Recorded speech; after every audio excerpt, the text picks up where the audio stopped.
Hello, everyone. Welcome to the Joe Rocket Experience. I'm here today with Quintara. How are you, Quintara? I'm good. How you doing, Joe Rocket? I'm very great. I feel amazing. I just finished recording the Flabby episode. That was great. It's Yeah, by the time this episode comes out, the Flabby episode would be already out. yeah, So, that's exciting. Yeah, I've just listened to all three of the episodes that you have released, and they're all fantastic. Some great points that have been brought up oh by really? by some really influential people in the land to try to. So um, I'm very excited for the next interviews to come and kind of what this podcast brings to Thank you. Thank you. the community. I wanted to invite you because you're obviously a old player. You've been around for a long time. Yeah. How long have you been on Troto for? Two years? Um, I my first message was in July 2021, so about a year and a Oh, half. oh, Yeah. that's a So long time. yeah. How was Troto when you joined? How were So we back then? so Tro2 back then is much different than what it was now. So um, I ventured to the lands of Tro2 after receiving, and it took many moons, and by the time I got there, I was pretty much out of supplies and everything, and obviously Khonshu saved my life and helped me to get there. Yes. But when I got there, um, BCA and Jay showed up and gave me supplies, and they were the leaders, not leaders, but they were two very influential people in a country called Amar. Well, when I got to the server, war was pretty much unheard of. There was never really any major conflicts on the server. The League of Nations, there was a League of Nations that kind of tried to deal with much of the conflicts in Charles II through diplomatic means, but some things couldn't be done diplomatically, and they kind of refused to step up right to the plate. And so Yeah. I came in at this time of turmoil where um, basically the only nation strong enough to stand up um, to the griefers. This is the first major war of the server. Was the griefer war.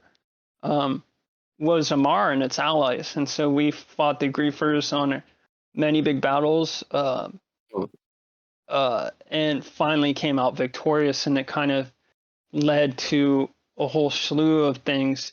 I think people got scared of the power that came with Amar and its allies. And then we get into this Cold War era that kind of still exists today. You saw it in the last war where, um, Osatina kind of joined against Amar in that last war, and then Amar collapsed. A lot of sorry. Osatina used to Which be war are you talking um, about? the one where you had Evermond. It was for Mittel. I kind of came back um, I'm sorry, I do towards not the end of remember. it. Okay. I kind of came back towards the end of that war. I don't actually know the name of that war, what they're calling it I yet. think it was the Germanian War. Yeah, the Germanian War. So that after the end of the Germanian War, it kind of started bleeding over into other things, and you could see kind of signs from the old Cold War era of forgotten nations kind of circling a wounded animal, which was Amar, and Amar fell for the second time. So it's very unlikely Amar will ever be rebuilt. But yeah, the server is much different. We have been in a constant state of war on this server. And I say constant, like by the time someone rebuilds back up, another war has started, right? So it's it's a very interesting times on the server, and I think that people that are very good at fighting kind of have been dictating uh, the political environment for far too long. Um, so we'll kind of see how that shifts, um, moving into this time where it seems like peace is some sort of forceful peace has been implemented, and we'll see kind of where that leads Troll in its future with geopolitics. I mean, yeah, you are right. I guess people like Evermond or before that, the Order of Cinder Yeah. were really leaders, but I would not say that they were rulers of the world. Like there No. have been powers with greater history, like Occitania, like Adeptus, Yeah. which they're still around. They're great powers, Yeah. obviously. So I And would not with say that yeah, with the vast Hitlers are the best. stockpiles Exactly. and vast amounts of Exactly. money. Pulling the strings in the dark. These countries have members of the elite that kind of decide the fate of the everyday person on the server, and it's pretty frightening if people don't realize what's going You know, on. I do agree. I think we talked about this on the Flabby podcast, which Yeah, to the listeners it's already out, but when I'm yeah, talking to you, it's not out yet. So yeah, we talked about this, and Flabby did say that he thinks the elite are out to get us. The elite are trying to stop us capitalists from ever being successful. They want yeah, everyone to be a yeah, commie. yeah. I don't even know if it's as simple as that, because you do have, um, we don't know exactly who this cabal of leaders are. I have spent a year and a half trying to infiltrate their ranks. And I've always been successful at getting spies to indulge me in conflicts, um, whether or not it's, I had spies during the Cold War that told me everything about what was going on in the Delios Pact. And, I had spies. I knew when Evermon was going to attack, and I in your first interview with Toilet, he was talking about how, um, you know, we brought in um, that country into Amar to protect them, and he was mad. Well, I had a spy tell me that all that was going to go down, right? So I knew they were going to wage war before they even declared it.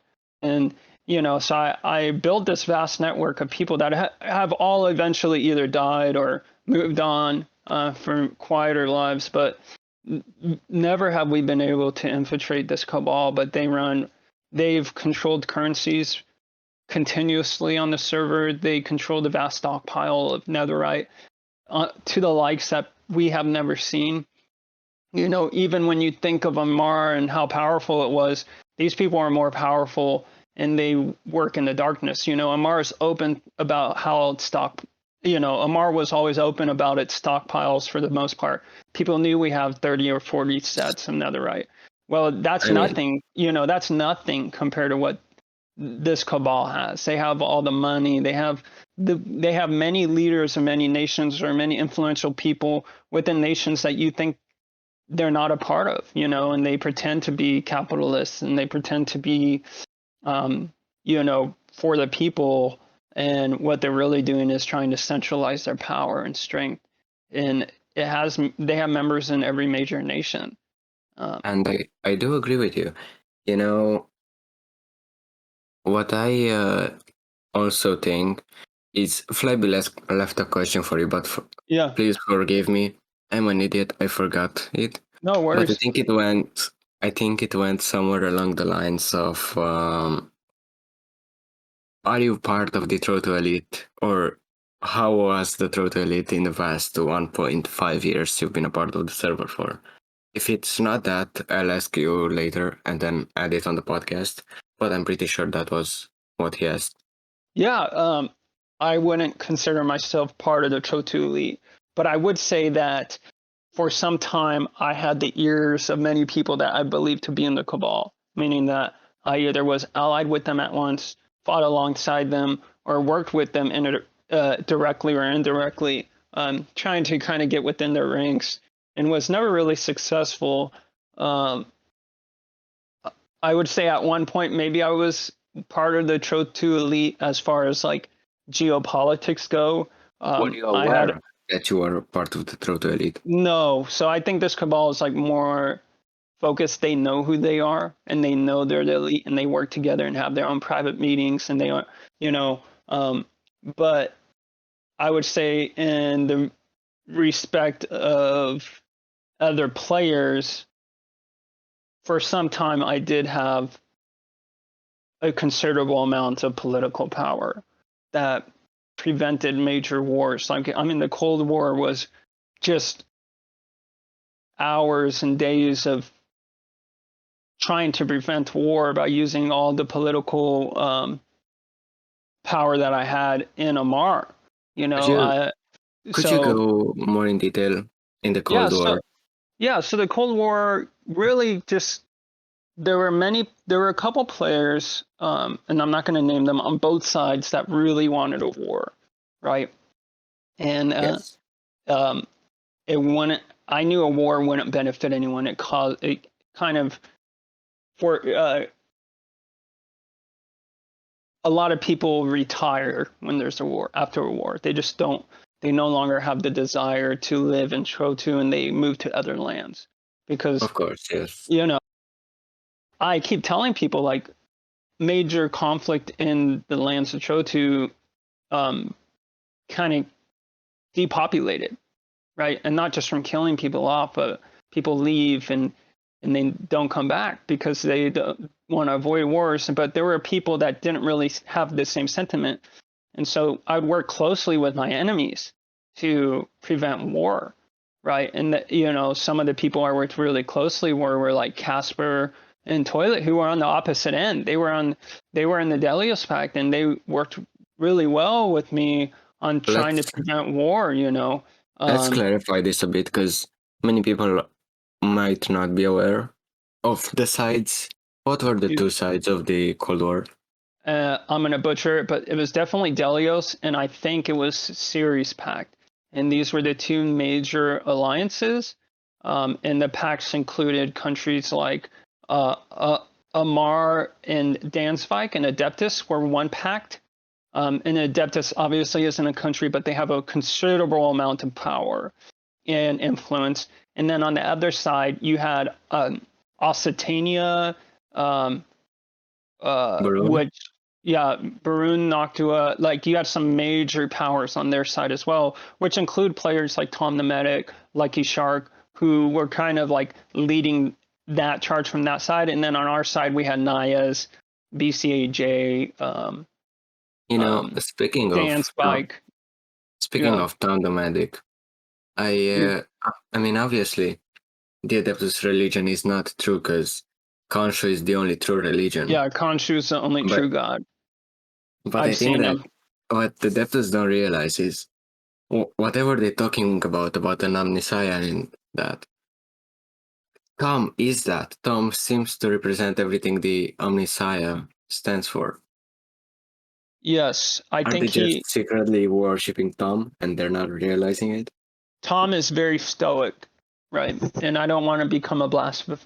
I don't want to say any blasphemy in their eyes because I try to hold generally as a leader of one religion. We are the leader of you and me are leaders of Lunaism, and that is our faith. But I try to, as one of the leaders of a faith-based organization in the world, I try to maintain good relationships with other leaders of faith-based organizations, and that includes Tom.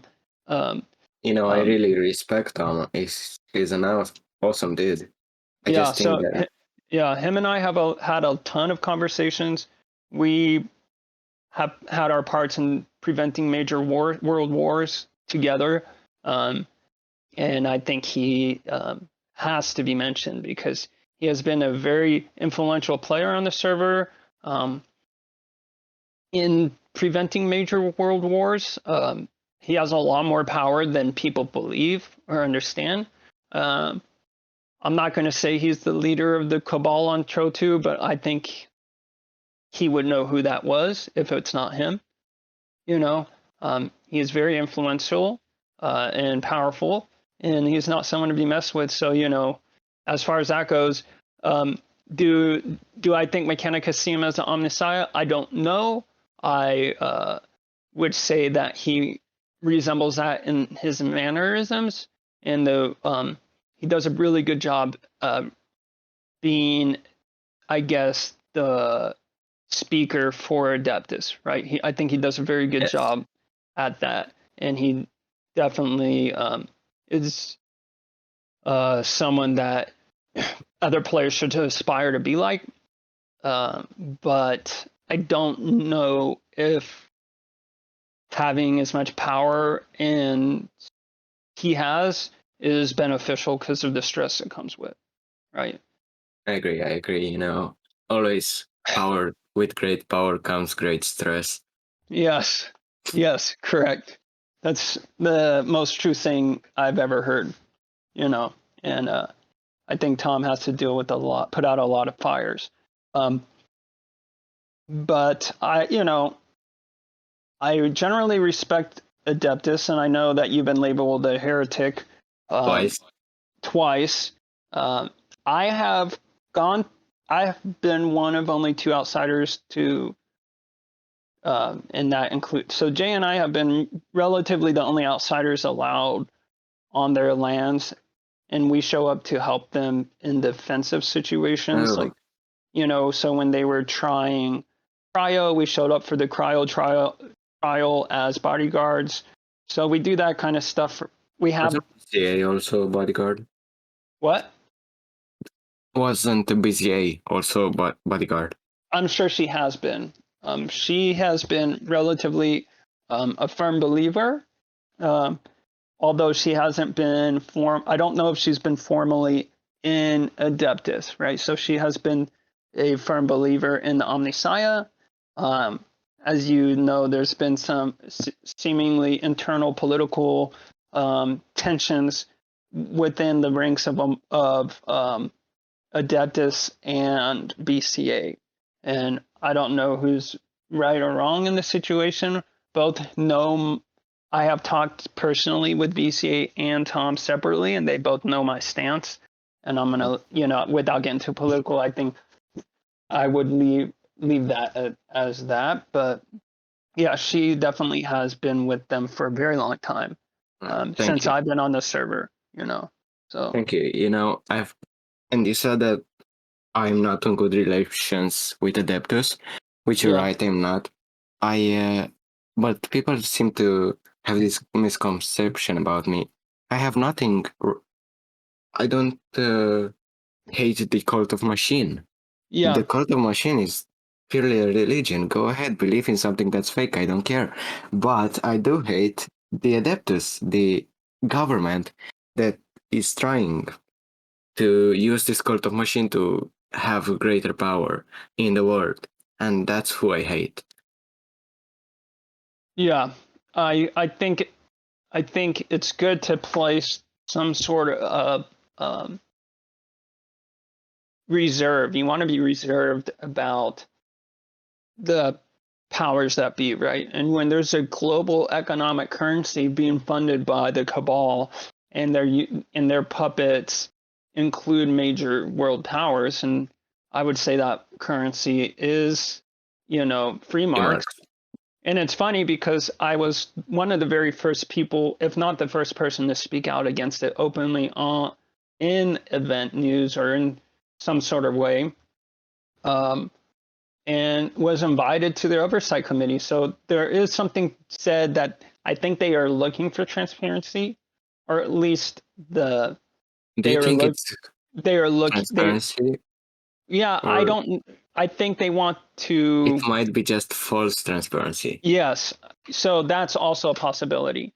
How much of it do they have a whole nother agenda on the side that's not even written about in the IAM committee, right? Am I Of just course. like, am I being used as a puppet to gain people's trust?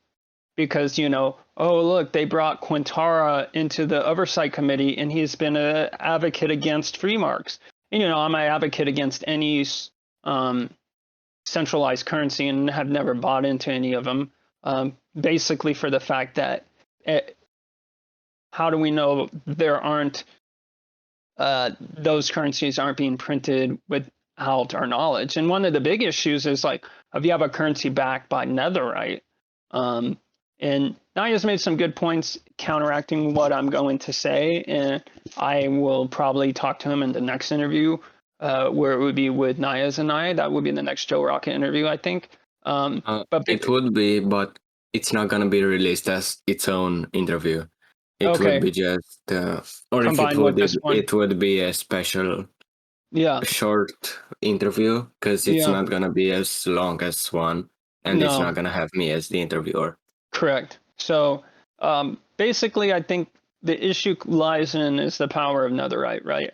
If you have a netherite stockpile, you can make a massive amount of weaponry with that netherite. And so basically, what you're giving them, in my opinion, is It's the you're giving biggest them, army. yeah, you're giving them weapon supplies for a note that says you can buy stuff from them. And the issue with that is they control much of the markets in all the lands of Trotu. And so when you want to go to places like Raya's Fields, a lot of the vendors have been, I want to say asked, but I don't even know if it's been that kind. I mean, to be They've honest, they've been told to use free marks and accept free marks, despite the global currency being uncentralized for so many years, I right? mean So the global, to be yeah, honest, you know how you said that a lot of vendors do this. yeah, I mean, the only person that I can really think about in rice fields is either Dime yeah, or dime, an Adeptus member. correct. So But they, obviously, Dime yeah, must be part of this organization. yeah, I believe he is. Um, well, Dime is definitely in the oversight committee, right? I don't, with some other members, so he's definitely a proponent for free marks. They kind of know my stance. I generally like that they included me in their oversight committee to kind of be the devil's advocate, if you will, but I don't know how much of it is just smoke and mirrors, for me mm, to kind of quiet my nerves against the centralized currency. For me, Luna has fallen into like a recession. Um, so we don't have very much currency anymore. We gave many of our supplies away during my sabbatical that I took. So, any currency that's very difficult to get, like netherite, is not enticing to smaller countries and poorer countries who generally rely on diamonds to get the supplies they need. Of So, course.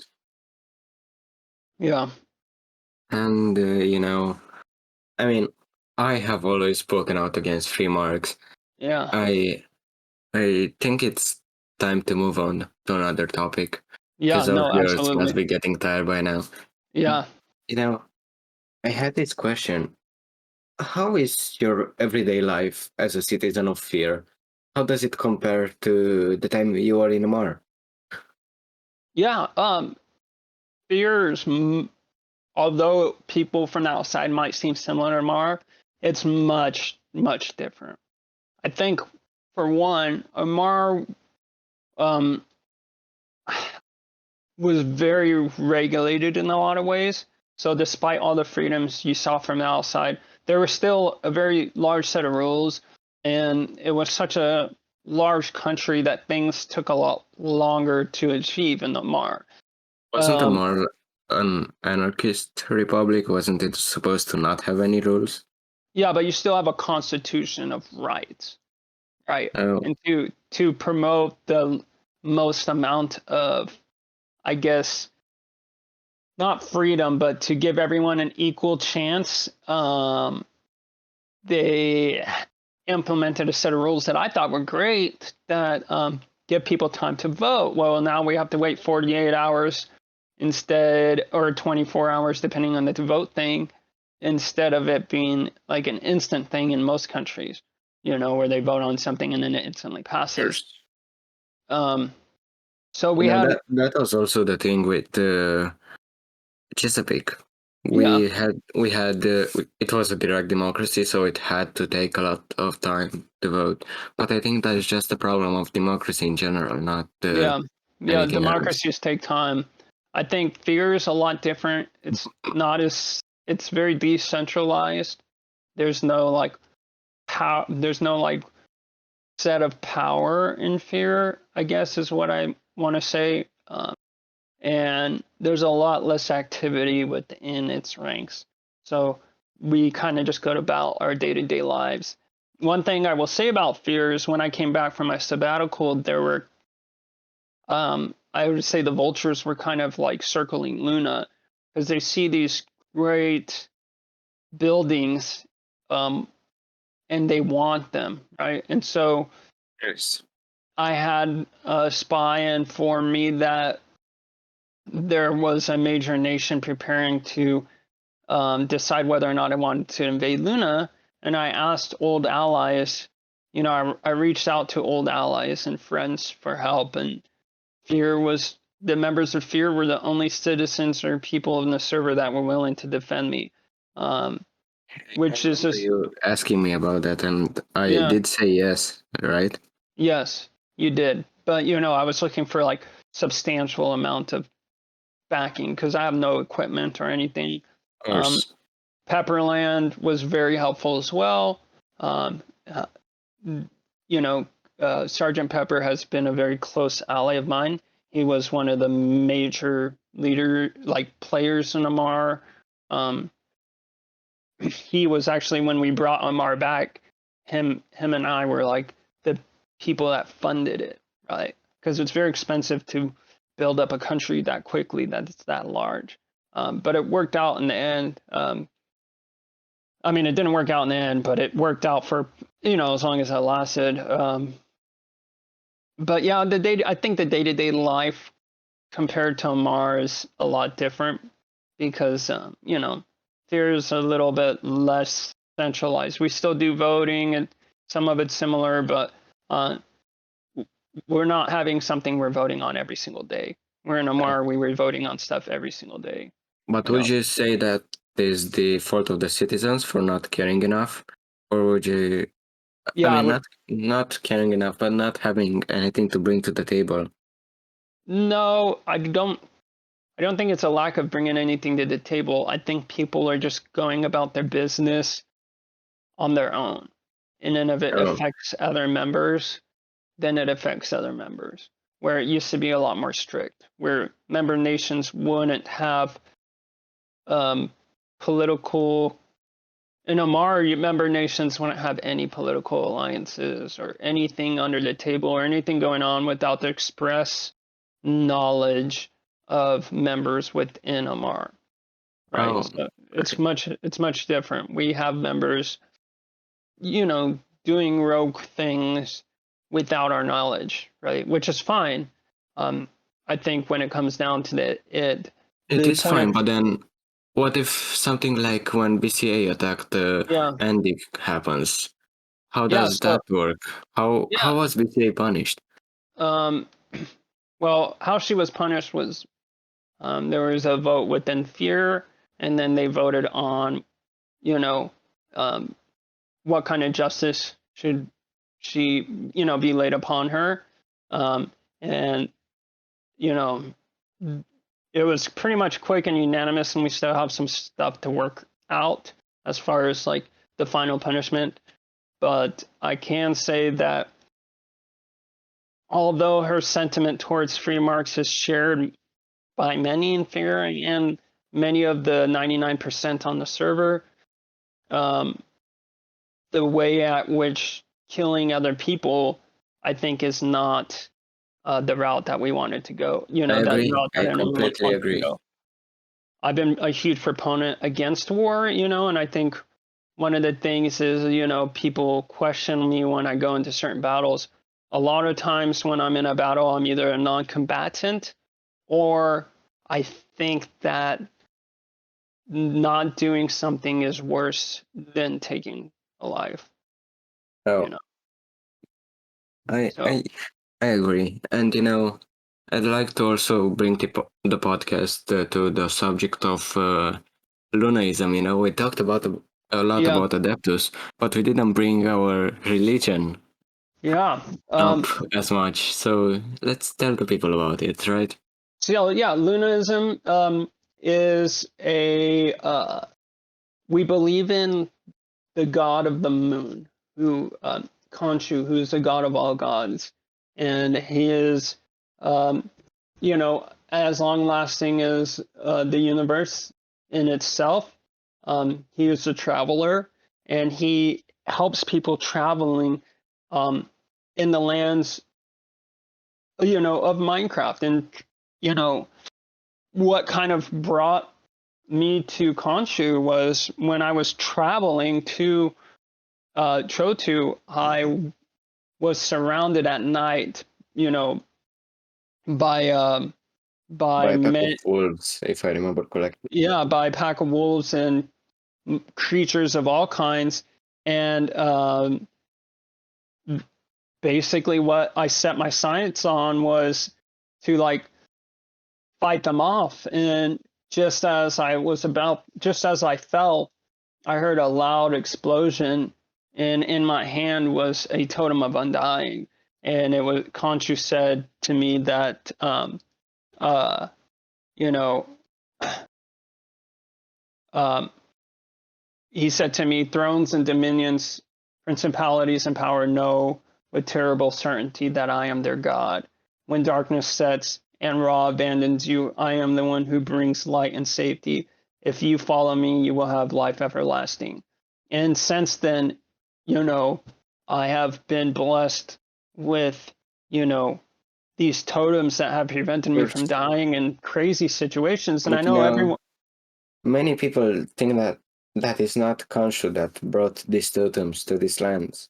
What do you you think know, of those people? I think What those people are blind. They're seeing a miracle happen, and it's happening to them, right? A lot of people walk around with exactly? these totems and they're not dying, and they don't know that it is Khonshu who's saving them and bringing them back to life. Um, You know, I've been a Khonshu believer for a long time.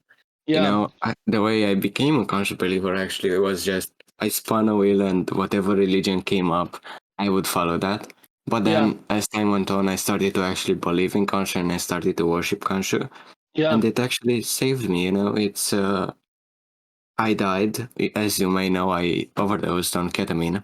yeah, However, due to the fact that I believed in Khonshu, I was able to come back. It wasn't with only Khonshu. Science has obviously helped. Planks yeah, helped me come back, but it was yes, definitely true. because of him. Because Khonshu's a big Khonshu is a very gracious God who supports the free will of his followers and even the people of the world, and he is a big, there's nothing in Confucianism, there's nothing in Lunaism that is against science, right? So we know that through science you were saved, but, there's a saying in Lunaism, um, um, like who saved you again? Who brought you to life? it was Flanks who Oh, brought me to yeah, life, but yeah. So we have a saying, that and I can use Flanks as a name. Flanks planted the seed, but Khonshu made it grow. So there's only so much as finite beings that we can do without Khonshu coming in and making it actually happen, of right? course. And you know, while I was dead, if you don't mind me talking No, about that, yeah, you're the uh, high priest, so of yes, course, I uh, I wasn't unconscious. I was in this field, right? In this field, yeah, and there was a being sitting next to me. It was like a tall being. It's really hard to describe how they looked. I believe yeah, that was Khonshu. yeah, And I had, I was able to see what was going on in the world. when I was brought up in a conversation or something, but only what had to do with me. I Yeah. was I was unable to know about events or anything that had nothing to do with me, which is why I may know about, for example, when Moss, which has now disappeared, when they wanted to revive me, I Yeah. didn't know that, but I am not aware of what happened during the war when I was dead. Yeah. Yeah. It's interesting, huh? Your experience has been very beneficial to Lunaism because, as one of the divine enlightened beings within Lunaism and being one of the first prophets of God, your voice carries a level of wisdom that these people need to hear, right? We both had divine encounters with Khonshu, and he's spoken to us and we've seen him. And if these people only, you know, had the slightest idea of what they're missing out on, I think they would change the way they see the world. Um, Yes. And going back on the Hero to Elite thing, yeah, I've also mentioned this in the Flabby episode, I believe. yeah, However, as I said multiple times, it has not come out by the time we're yeah, talking. And I never got that much ketamine to overdose on. It was a small dose. So I do believe that's where the True to Elite came in. They saw me doing so many things in the north, being yeah, free, and they had to yeah, intervene. Which is yeah, also why you remember my plane crash, right? yeah, I believe that even though I blamed Frebby for it at the time, it was actually again the True Elite, or as you like to refer to it, the Cabal. yes, Yeah, they were the people trying to do that, and that was stupid. I thought it was Flabby, and it was not. I think that the True Elite were out to get me, and they still are. However, with the power of Kanshu on my side, they will never get to me. They will yeah, never get rid of me forever, yeah. You're undying. like the totem. Yes, and I think that's where people like. I think they can find a lot, and there's a temple um, that they can go visit in honor of him. And outside that temple, guarding it in the entrance, is Luna, his wife, um, who's a very powerful being that is also infinite, you know. Uh, and I think once people realize the strength of Khonshu and what he brings to the world, they'll be they will be enlightened. Of So course. yeah, let's kind of wrap this up. I don't know, you're the boss here, so Yeah, I think.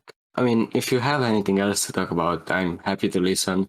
But no, we are no, at a time where we should end the podcast. yeah. Thank you, Joe Rocket. I had a Thank you, great time. Quintara, for coming on. Yeah, you have a good day, and Khonshu be with you. God should be with you, and God should be with every single one of our viewers. And one more thing I would like to ask you is, you know how Flabby put that question for you, right? Yeah, We have this tradition where the person who is on the podcast right now leaves a question for the person on the next podcast. What would you have to ask Lucky about? Lucky Shark will be the next person on the podcast. I want to know why he attacked Amar when we Oh, were looking for allies. oh, That's what I I want to will know. definitely ask that. But And I forgot to ask you one more question before we end. yeah, yeah, BCA left this question, which, yeah, as you're aware, she is a person who listens to the podcast all the time. correct. Thank you, BCA, for doing this. And thank you for everyone who does this. She asks, Quintara, why did you join the side of the Baronians and Adeptus during the Battle of Sex City? Why not stand on the sidelines like most of Fear? Well, so during the Battle of Sex City, I was not a part of Fear. I was part of Luna, which was its own standing country. Um, there were a lot of things going on, right? So I've had a very strong allegiance to Adeptus, over a year. Okay. But so when I came back from my hiatus, I was asked to participate as a non-combatant in defending a city. And I'm very much pro what people own, they should keep. And I so the agree. cities, and when I left, Amar was at war with Evermond.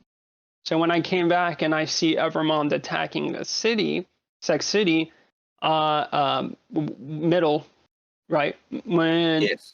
they were attacking Middle, because I'm not going to call it that. When they were attacking Middle, I felt it was my duty to protect Middle. I had shops there, everything like that. And it was a very hard fought war. I had no combat. I didn't even have armor or a weapon. So I was just there to provide aid to the Burunians and Adeptus Mechanicus members. A lot of the members were close friends, and some of them are still very close friends of mine. But I did not know the full circumstances of what the Burunians had done to Amar, because when I left, Burn had not been a part of attacking Amar. They were mostly on the sidelines. So after that war, it's been a very confusing time for me to see Adeptus choosing to fight against people that have been its allies for years, right? Or at least support people that have been its allies for years. And I did not know kind of where everything was standing. I know that they were under certain contractual obligations to defend Barun. And I also kind of feel that for some prospect, I understand why they wanted to defend Barun. As far as Evermond goes, Evermond's been very kind and is helping me rebuild my shops after the war. So I have no hard feelings against any of the nations involved in the war. Um, uh, you know, as a member of Fear, I think we're more closely aligned right now with Evermond, and they have been very helpful in reestablishing shops in Mittel. So Yeah. Thank you, everyone. yeah, I always like that nation. yeah, You know, exactly. I was a bit angry about them coming out of Chesapeake's remains. Yeah, Like Chesapeake just died, and then Evermond appears. yeah, But yeah, I think Evermond is a great nation, and I think one day it will be a great nation who might not be called Evermond, but I do think they will be a great nation, which I might look into joining. yeah. That's Well, great. thank you. Thank you, Quintara, for Thank you, Joe Rocket. joining. Thank you. Thank you for coming on the podcast. Thank you for everyone who listened.